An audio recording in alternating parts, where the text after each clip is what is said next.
I had a very late morning. This was one of those mornings. Do you ever have those, Dora? Sometimes. Sometimes. I have them a little bit far too often, I think. Am I on now? It's all...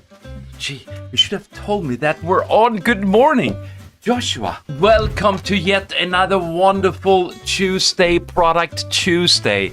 And I feel like today is a day of innovation. Isn't that so? Matilda nods her head and she says, yes, products and product people run the world, but we do not know that. And to test that hypothesis, we've brought in a wonderful woman today. Dora Palfi from Hungary, the co-founder of Imagilabs here in Stockholm, and has been named one of Forbes list 30 under 30, I think. And Dora, you are shaping the world. You are creating the world. And I'm wondering, do you believe that product people are creating the world we live in?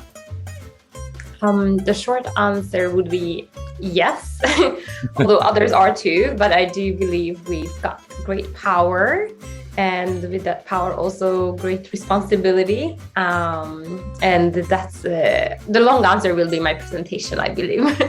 It comes with a great responsibility in reality. It's not just creating products that we're selling tomorrow. What is it that makes it so hard for us to get under the skin of from a gender perspective?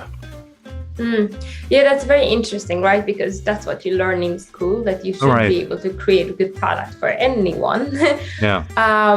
But I really think it's still, right? Like usually they say the best products and companies are being made when the creators are like personally able to relate. So it's a lot about empathy. And I think maybe from gender perspective, it's a bit about like, of course, I'm not a 9 to 12-year-old girl, but perhaps like having more empathy or a way of opportunity to understand what that's like. So I think because I've been there, unfortunately, as much as we learn great tools to be able to empathize with everyone, there is just a reality to it. Planning to, since we thought that you would be coming here, we thought that we'd do some more celebration for your last week's awards, but but we'll have to stick with a celebration. Like maybe there will be some hooray groups here in the background from Matilda and Josh. Yes, it worked. Oh, there is some. How long has the product been out in the market?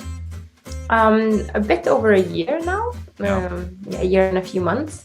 What is the response that you're getting from when you're making presentations and from audience or from buyers?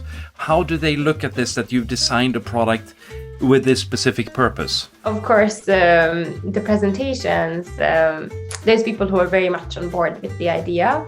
And I often feel like it's important to talk to people who challenge and actually question the validity of it, because, you know, you can't really make a difference if you're only preaching to the choir and you're not really questioning the status quo or doing anything if everyone agrees with you. So I do enjoy when it gets a bit of sort of like criticism as well, I would say, which just happens sometimes. In terms of the product, I think like probably anyone here relates to, you know, it's been a lot of iteration. Like we release our product, like updates to our app, our iOS app every second week. We look at the quantitative data, we talk to our users, and it's been so much changes and iteration. So many of our hypotheses were completely wrong, and some of them are right. So I think, you know, it's a proper product work going on and making a lot of changes. Yeah. What have been the hypotheses that you have had to change, that you really believed in, that where you had to change radically with what you thought in the beginning? Is there some major changes that you made?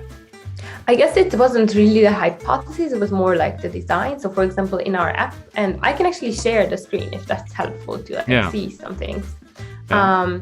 But in our app, we have these interactive tutorials that in the beginning, they were so difficult, you know, and I can show you some of the older levels are still here, where we expected our users, who are most like young kids, to read a lot, to understand what's happening, to edit code in like a free flow environment. So this is the old type of levels.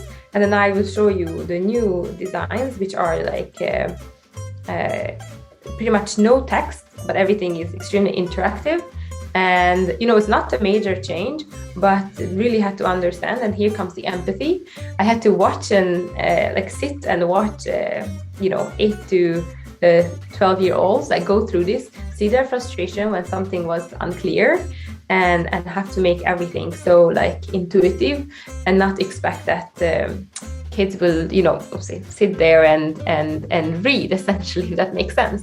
And, maybe this is no surprise for anyone who does products for kids, but that was just a learning for me. Dora, it's been a pleasure to have you here on the ProductBeats Show. Thank you so much for having me. I really enjoyed it. Yeah, so did we. And thank you for all the comments and questions. Wonderful, Dora. Thanks for joining us today, and have a marvelous Tuesday. Thank you. Bye.